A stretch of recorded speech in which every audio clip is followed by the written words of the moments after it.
Здравейте! Днес на вниманието ни е релефна и леко ажурна плетка от вертикални секции, гладка част от 5 бримки и плитка от 3. Схемата е лесна, само от 2 реда. Започваме. Първи ред от лицевата страна. Сваляме крайната бримка и в гладката част плетем една опакова, една свалена, конецът е отпред, опакова, свалена, опакова. Това беше гладката част.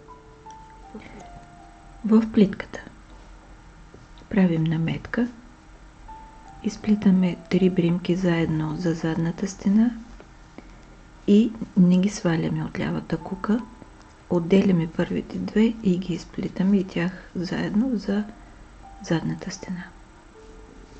И повтаряме. Опакова, свалена, опакова, свалена, опакова, наметка, 3 заедно за задната стена, първите две повтаряме. И така до края на реда.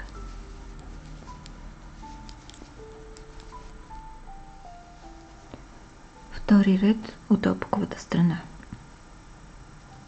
Сваляме крайната бримка и плетем гладката част лицево, опаково, лицево, опаково, лицево. В плитката наметка, 3 заедно опаково, след което само първите две.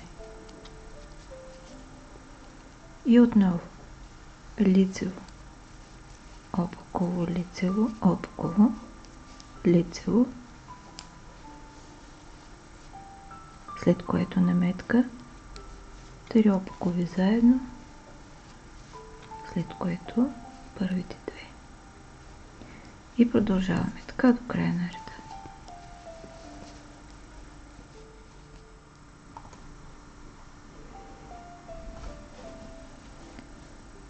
Тази лесна за изпълнение секционна плетка с нежна текстура и добър релеф е подходяща за всеки сезон, за вълнена и за памучна прежда. Горещо ви я препоръчвам. Благодаря ви, че бяхме заедно. Ако харесвате това видео, натиснете бутон лайк. Абонирайте се за канала и за известията, за да гледате всички мои видеа. Пожелавам ви вдъхновение, плетете с любов и бъдете щастливи. До скоро!